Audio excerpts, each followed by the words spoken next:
에코프로가 잘 가는 이유는 너무 오래 눌려 있다가 간 것도 있지만 그 눌려 있는 동안에 꾸준하게 실적을 쌓았거든요. 이 실적이 쌓이다 보니까 야 이렇게까지 됐었어? 부각이 되면서부터 사실은 모든 관심이 쏠렸잖아요. 차라리 눌린 애들을 찾는 게 저는 맞다라고 봐요.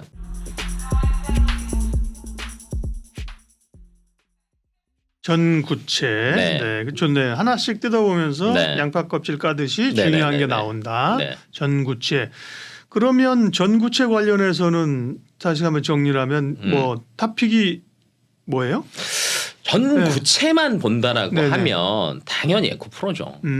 왜냐면 자회사 에코프로 머트리얼즈 네. 상장 이슈가 있기 때문에 네네. 상장 전까지는 계속 주가를 끌고 갈 건 상장하고 나면 조정 당하겠죠. 네, 하지만 상장 전까지는 끌고 갈 건데 사실 지금 에코프로를 들어가기가 그렇죠. 네, 그러니까 들어는 갈 수 있는 있죠. 근데 먹어봤자 얼마나 많이 저희가 먹겠어요. 그래서 그 아랫단에 다른 것들을 본다라고 하면 저는 포스코 케미칼이 그래도 네, 전구체 쪽에서 본다라고 하면 왜냐하면 음극재, 양극재는 이미 밸류체인 돼 있고요, 잘 돼 있고요. 그렇죠. 그다음에 네. 전구체 캐파를 꾸준하게 늘린다라는 거는 여기서 되는 거거든요. 네, 그러면 포스코 케미칼이 잘 되면 여기에서 결론은 많은 또 직납을 하는 업체들이 굉장히 많이 생길 거라는 거죠.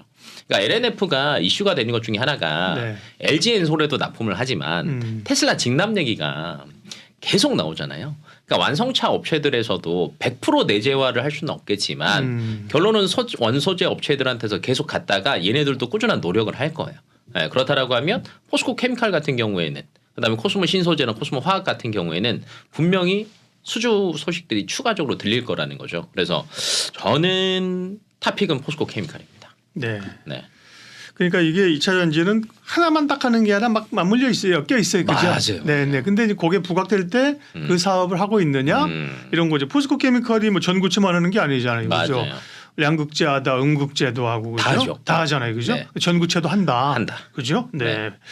포스코 그다음에 포스코 홀딩스에서는 원자재 광물 쪽도 하죠. 그죠? 다 하죠. 네, 하고 있으니까 네. 포스코 쪽도 괜찮고요. 네. 전구체도 이제 하나하나 스타디를 해 가는 겁니다. 전구체도 봐야 맞아요, 된다. 맞아요. 네. 전구체 관련된 기업들 봤고요. 네. 고려아연이 있네. 고려아연은 뭐예요? 저는 요즘에 자주 얘기하는 종목 중에 하나가 고려아연을 많이 얘기를 해요. 네. 지금 이제 전구체와 직접적 관련 있는 건 아니고. 전구체랑도 관련이 있고요. 있어요? 얘기해 주세요. 네. 전구체 전장이 제가 이제 피튀기는 전장이라고 이제 얘기를 네. 했잖아요. 네. 원래는 양극재에서만 싸웠는데 이제 전구체로 내려와서 전장이 네네. 바뀌었다고. 그렇죠. 예. 근데 여기에서 또 세분화가 됐습니다. 니켈. 네, 니켈 광물 확보한다라는 얘기들이 계속 나오고 있잖아요. 그러니까 니켈이 전구체에 들어가는 세 가지 중에 하나인 거예요. 네, 그러니까 그 아랫단까지 또 내려왔는데 이 두 가지를 다 물리고 있는 게 저는 고려아연이에요. 이게 고려아연 같은 경우는 사실은 뭐 아연 가격이 가장 많이 움직이고, 그렇죠. 네, 예. 그다음에 금 가격에 조금 연동이 된다라고 생각을 하시면 되는데 우선 본업은 손해 볼 일은 없다는 건 대부분 알고 계실 거예요. 본업도 괜찮은데 결론은 그 외적인 걸 어떻게 하느냐인데 저는 고려아연이 잘한 거는 사실은 LG 화학이랑 손 잡았다는 거에 한 표 던집니다. 왜냐면 이제 뭐 고려아연 자회사에 캠코라고 있죠. 그다음에 LG 화학이랑 조인트 벤처 해가지고 캐파를 계속 늘려요. 그러니까 전구체 쪽이 사실은 아직까지 그렇게 크지는 않아요. 왜냐하면 제가 아까 탑픽을 포스코 케미칼을 잡은 이유가 네. 캐파가 10만 톤이었어요. 왜냐면 결론은 캐파가 커야지 이게 매출로 바로 직결적으로 인식이 되는 거거든요. 근데 고려아연이 현재는 2만 톤밖에 안 됩니다. 근데 5만 톤 정도까지 간다라고 하면 포스코 케미칼 주가에 비하면 고려아연은 너무 싸요. 이게 첫 번째. 두 번째는 포스코랑 고려아연이랑 원래 친해요. 네, 그래갖고 합작사도 36년을 같이 했습니다. 근데 니켈 이 광물에 대한 거 공급망 재편 때문에 둘이서 청산됐어요. 그러니까 포스코 니네 따로 해. 나도 할 거야. 근데 우리 LG 화학이랑 손잡았으니까 나 얘네들이랑 할 거야. 그리고 원소재 쪽에서 2등이 트라피구라라고 있어요. 네. 아까 중국에 빼고. 걔랑 LG 화학이랑 고려아연이랑 또 손을 잡아서 니켈 공급망을 또 확보를 하고 있어요. 그러니까 그 아랫단의 전쟁들이 계속 확전이 되고 있는데 그 두 가지를 다 가지고 있는 게 저는 고려안으로 보고 있어서 주가가 물렸을 때 그다음에 사람들이 조금 더 그 아랫단을 조금 열어서 보신다고 했을 때 저는 가장 큰 수혜주가 되지 않을까. 지분 경쟁 때문에 네. 좀 시끄럽지 않았어요? 그것도 네. 저는 차라리 이득이 될 것 같아요. 그래요? 네. 네, SM 때 딱 보시면 아시잖아요. 네. 아니, 결론은 이제 이슈가 있더라도 거래량이 안 받쳐주면 사실은 주가가 크게 날 수는 없거든요.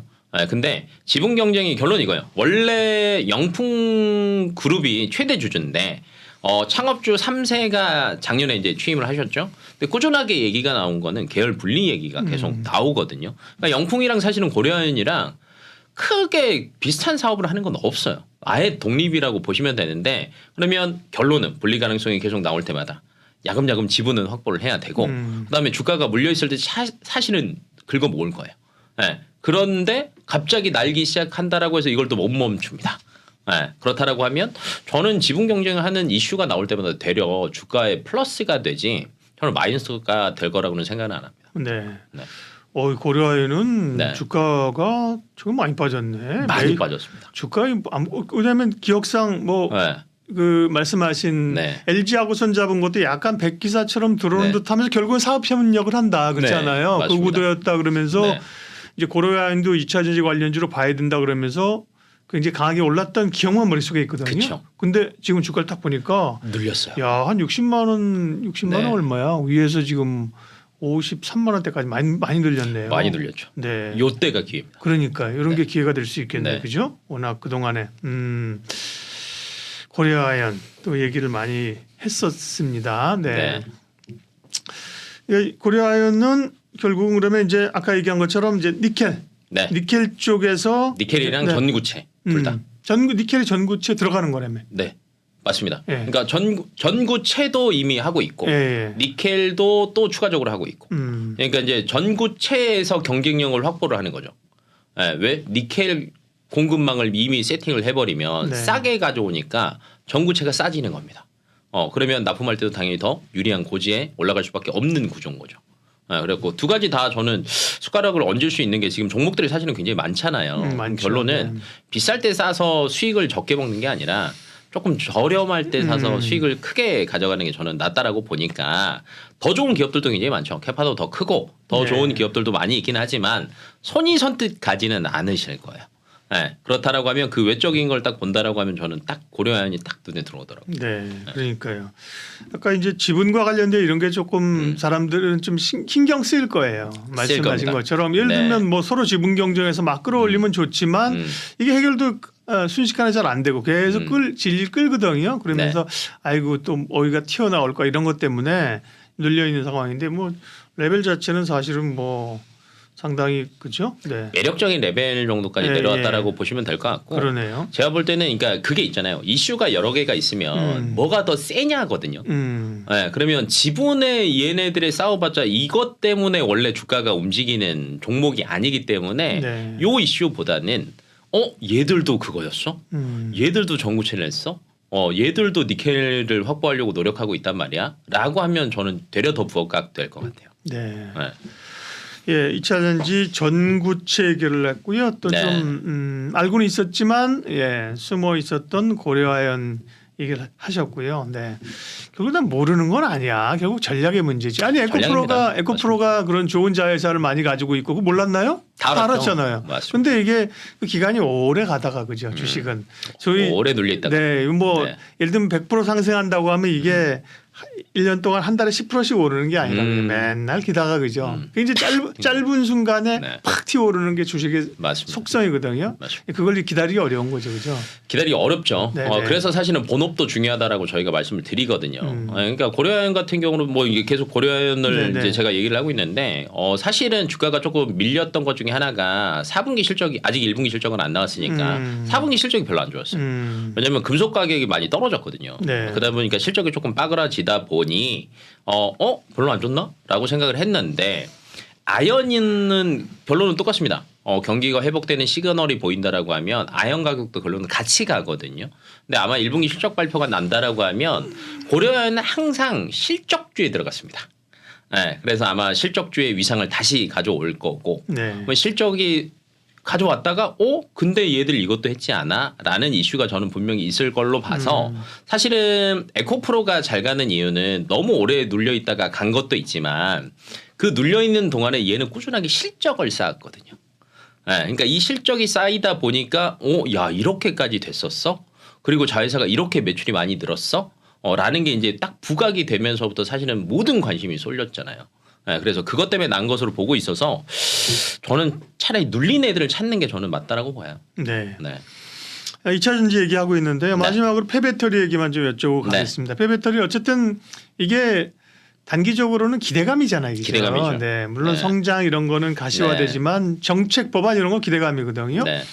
그러니까 폐배터리는 어쨌든 간에 장기적으로 좋아지고 산업이 확장된다고 하나 단기적으로는 CRMA 이슈가 컸었잖아요. 그죠? 컸죠. 근데 이제 초안은 나왔고 여기도 세부안이 나오려면 앞으로 시간이 설찬이 걸린다. 좀 걸릴 겁니다. 그러면 이제 폐배터리는 단기적으로는 조금 모멘텀을 잃었다? 네. 단기적인 모멘텀은 이렇지만 중장기적인 모멘텀은 손상은 없다라고 인식하시는 게 맞는 것 같아요. 그러면 단기적으로 다른 데로 수급이 쏠릴 때 폐배터리 관련 뭐 성일하이텍 같은 경우는 네. 사실은 조정을 조금 당할 거예요. 그렇다라고 해서 얘네들의 실적이 앞으로 안 좋아진다라는 건 아니거든요. 그러니까 재료가 소멸된 거지. 근데 CRMA 세부 법안이 뭐라고 나올지는 모르겠지만 결론은 이거예요. 유럽도 미국도 중국에서 벗어나고 싶어 합니다. 왜냐면 중국이 워낙 전기차 쪽에서 압도적이에요. 뭐 LFP 쓴다 뭐 한다 이걸 떠나서 점유율 자체가 전기차로만 따져도 MS가 50%고 원소재 포함하면 글로벌 70%예요. 그러니까 얘네들 거를 안 갖다 쓸 수가 없는 거야. 근데 미국도 유럽도 배 아프지. 짜증나죠. 네, 그러다 보니까 여기서 독립을 해야 되는데 독립을 할 때 걸리적거리는 게 이거예요. 원소재 어디서 가져오냐 이거예요. 네, 중국에서 이미 70%를 가지고 있으니까 나머지 30%에서 가져와야 되는데 근데 결론은 완성차 업체 중에서 저희가 흔히 얘기하는 외제차 빅3 다 유럽 아닙니까? 네, 뭐 있죠? 벤츠, 아우디, BMW. 네, 얘네들 열심히 만들어서 팔아야 되고 미국에서는 GM이랑 포드 열심히 또 만들어서 팔아야 되는데 그러면 신규 광물 확보는 어려우니 리사이클링 쪽으로 갈 수밖에 없는 거예요. 그래서 중장적인 모멘텀은 저는 전혀 손상이 없다라고 봐요. 그래서 차라리 많이 눌릴 때 한두 번 눌릴 때가 아니라 사실은 재료가 소멸됐기 때문에 한 달 정도는 사실은 관심 밖으로 떨어질 수도 있습니다. 실적 주 시즌이기도 하고 하니까 그러면 그때 차라리 조금 사모았다가 그 다음에 또 올라가면 또 수익 실현하시고 하는 게 저는 맞다라고 봅니다. 폐배터리는 탑픽은 성일하이텍을 말씀하셨죠. 저는 그때 IS 동성을 말했습니다. 근데 얘도 요즘 잘 스포트라이트 못 받았어, 그죠? 네, 근데 저희가 그때 아마 제가 저번 주까지 볼 때 외국인들 많이 빠져나갈 때 그때 유일하게 담았던 폐배터리 관련 주 중에 하나가 IS 동소였습니다. 네. 아마 건설 쪽에 대한 것들이 리스크 해지만 조금 된다라고 하면 아예 이제 변모할 수도 있어요. 얘 건설주 아니었네. 이 폐배터리 관련주였네라고 해서 되려 더 갈 수 있어서 성일하이텍은 사실은 너무 쏠려버렸죠. 그러면 그 다음번에는 사실 부담스러우실 수도 있거든요. 근데 실적적인 측면에서 본다라고 하면 성일하이텍이랑 그다음에 IS 동서랑 폐배터리 리사이클링에 대한 실적은 별반 차이가 안 나. 분명히 매력적인 구간이 올 때가 있겠죠. 네. 폐배터리까지 얘기했고요. 2차 전지는 워낙 궁금한 게 많아서 여러 얘기를 여쭤봤는데 오늘 어쨌든 전구체를 중심으로 그게 이제 포인트로 새로운 점 얘기했기 때문에 전구체를 왜 봐야 되느냐 그 얘기 30초 마무리 시간이 생겼습니다. 그때 마무리 30초 마무리. 반값 전기차 하려면 결론은 가격 경쟁력이다. 거기에서 핵심은 전구체다라고 정리하겠습니다. 예, 2차 전지 관련된 이야기 FR 자산관리 길건우 대표님 함께했습니다. 고맙습니다.